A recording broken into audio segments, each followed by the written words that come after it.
اب ایک اور یونیورسل ٹروتھ آ رہا ہے۔ قرآن حکیم کی دعوت کا امتیاز ہے کہ اس میں بالکل دو ٹوک بات ہوئی ہے۔ اللہ تعالیٰ کا کوئی رشتہ دار نہیں ہے۔ اللہ تعالیٰ اپنے جو بنائے ہوئے ڈیوائن اصول ہیں ان کے اوپر بالکل کوئی ٹالرنس دینے کے لیے، کمپرومائز کرنے کے لیے تیار نہیں ہے۔ اللہ کے ساتھ کسی کی کوئی رشتہ داری نہیں ہے۔ لیس بِأَمَانِکُم، کچھ نہیں بننا تمہاری امیدوں سے، تمہاری خواہشات سے، ولا امانی اہل الکتاب، اور نہ ہی اہل کتاب نے کچھ اپنی وشفل تھنکنگز جو بنائی ہوئی ہیں، جھوٹی خواہشات، ان سے کچھ نہیں بننا۔ من یعمل سوءا یجز بہ، جو کوئی بھی برا عمل کرے گا اس کی سزا پا لے گا۔ یعنی کسی کی خواہش سے کچھ نہیں ہونا، اور خواہش آپ کے سامنے ہے، کچھ بھی ہے تیرے محبوب کی امت سے ہے، حضور کی نسبت کی وجہ سے اللہ تعالیٰ ہمیں چھوڑ دے۔ یہ ہے وہ اصل میں چیز جو دھوکے میں ڈالتی ہے لوگوں کو۔ نسبت کام آئے گی بشرطے کہ اعمال بھی درست ہوئے، اور اگر اعمال درست نہ ہوئے تو صحیح مسلم میں واضح حدیث ہے، اللہ کے محبوب صلی اللہ علیہ وآلہ وسلم نے فرمایا، جس کو اس کے عمل نے پیچھے چھوڑ دیا، اس کا نسب، اس کی رشتہ داری، اس کا اعلیٰ خاندان کا ہونا اسے آگے نہیں لے کے جا سکتا۔ حتیٰ کہ اس کا کلائمیکس ہے بخاری اور مسلم دونوں میں، اللہ کے محبوب صلی اللہ علیہ وآلہ وسلم نے فرمایا، اے میری بیٹی فاطمہ، میرے مال سے جو تو نے لینا ہے لے لے، اگر اللہ کے حضور تو پکڑی گئی تو میں تیرے کچھ کام نہیں آؤں گا۔ اے اللہ کے نبی کی پھوپھی صفیہ، میرے مال سے جو کچھ لینا ہے لے لے، اگر اللہ نے پکڑ لیا تو میں تیرے کچھ کام نہیں آؤں گا۔ اے اللہ کے نبی کے چچا عباس بن عبد المطلب، میرے مال سے جو کچھ لینا ہے وہ لے لو، لیکن اللہ کے حضور تم پکڑے گئے تو میں تمہارے کچھ کام نہیں آؤں گا۔ اب مجھے بتائیں اس سے زیادہ کھول کے کیا بیان کیا جا سکتا تھا؟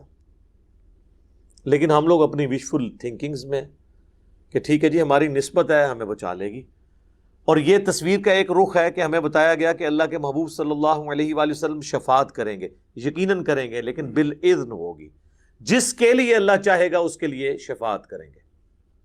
لیکن تصویر کا دوسرا رخ اس سے زیادہ خطرناک ہے، اور وہ ہے سورۃ الفرقان کی آیت نمبر 30، وقال الرسول یا رب ان قوم اتخذوا هذا القرآن مہجورا۔ اللہ کے نبی شکایت کریں گے قیامت کے دن، اے اللہ میری قوم نے قرآن کو پیٹ کے پیچھے ڈال دیا تھا۔ تو جو قرآن کو چھوڑے گا اللہ کے نبی علیہ السلام اس کے خلاف شکایت کریں گے۔ صحیح مسلم میں ہی حدیث ہے، القرآن حجت لک او علیک، قرآن یا قیامت کے دن تیرے حق میں حجت ہوگا یا تیرے خلاف حجت بنے گا۔ جو اس کے مطابق چلیں گے ان کے حق میں حجت، جو خلاف چلیں گے ان کے خلاف حجت۔ حتیٰ کہ بخاری اور مسلم دونوں میں حدیث ہے، جب میں آخری دفعہ جاؤں گا جہنم کی طرف اپنے امتیوں کو اللہ کے اذن سے نکالنے کے لیے، تو مجھے داروغہ جہنم سیدنا مالک علیہ السلام کہیں گے کہ اے اللہ کے نبی، اب آپ کا کوئی امتی بھی جہنم میں نہیں ہے سوائے اس کے کہ جسے قرآن نے روک لیا ہے، اور وہ جنت میں نہیں جائے گا جسے قرآن نے روک لیا۔ اور قرآن نے کس کو روک لیا؟ انہ من یشرک باللہ فقد حرم اللہ علیہ الجنہ ومأواہ النار وما للظالمین من انصار، بے شک جو کوئی اللہ کے ساتھ شرک کرے گا اللہ نے ایسے شخص پہ جنت حرام کر دی ہے، اس کا ٹھکانہ وہاں پر جہنم ہوگا، اور وہاں پر اس کا کوئی مددگار نہیں ہوگا۔ حتیٰ کہ بخاری اور مسلم دونوں میں حدیث ہے، اللہ کے محبوب صلی اللہ علیہ وآلہ وسلم نے فرمایا، اللہ تعالیٰ نے ہر نبی کو ایک مقبول دعا دی تھی جو اس نے اس دنیا میں ہی کر لی، اور میں نے اپنی دعا اپنی امت کے لیے سنبھال کے رکھ دی ہے۔ قیامت والے دن اس دعا سے میں اپنے امتیوں کے حق میں شفاعت کروں گا، اور میری شفاعت سے ہر شخص کو نفع پہنچے گا جو میرا امتی ہے، سوائے اس شخص کے کہ جس نے دنیا میں اللہ کے ساتھ شرک کیا ہوا۔ شرک is the most sensitive issue in the sight of Allah, Allah کی نگاہ میں سب سے زیادہ حساس معاملہ شرک کا ہے۔ تو جس نے برے اعمال کیے وہ کرتوت کا انجام دیکھ لے گا۔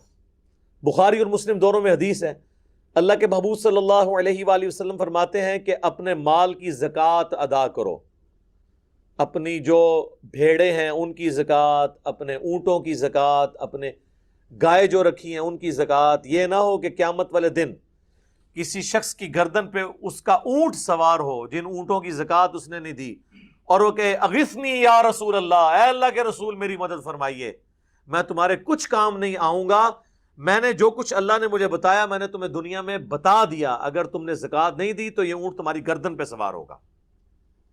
یہ نہ ہو کہ تم میں سے کوئی شخص قیامت کے دن اس حال میں آئے اس کی گردن کے اوپر اس کی گائے سوار ہو، ان گایوں کی جن کی زکوٰۃ نہیں دی ہوئی، اور وہ چیختا ہوا کہ اغثنی یا رسول اللہ، اے اللہ کے رسول میری مدد فرمائیے، میں تمہارے کچھ کام نہیں آؤں گا، میں نے اللہ کا پیغام دنیا میں تمہیں پہنچا دیا تھا۔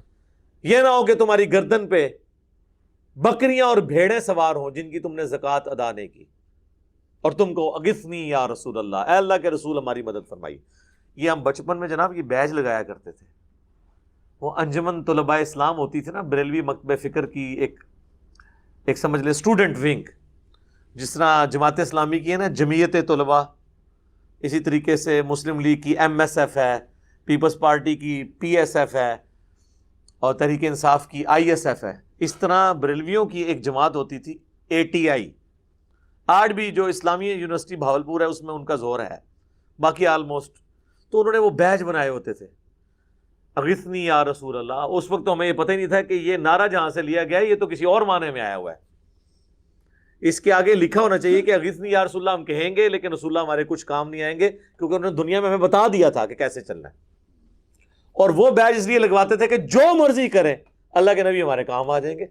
وہی بات جو ہم کہتے ہیں جو کچھ بھی ہیں تیرے محبوب کی امت سے ہیں، چور ہیں، ٹھگ ہیں، فراڈیے ہیں، حرام خور ہیں، بے نمازی ہیں، ہم نے تو صحیح نہیں بننا ہے، اللہ اسی طریقے سے ہمیں قبول کر لے، جو کچھ بھی ہیں تیرے محبوب کی امت سے۔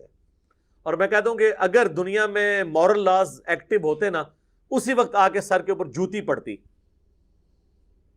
کہ اپنی زبانوں کو لگام دو، اللہ کے نبی کے ساتھ اپنی نسبت جوڑ کر، اور پھر یہ دھونس لگا رہے ہو میں اس بات کی، تمہیں تو شرم آنی چاہیے کہ تم اپنے ناپاک زبانوں سے، اپنے ناپاک کردار کے ساتھ اس نبی کا نام لے رہے ہو کہ جس نے دنیا میں سب کچھ تمہیں بتا دیا تھا۔ تو یہ آگے جوتیاں پڑنی تھی۔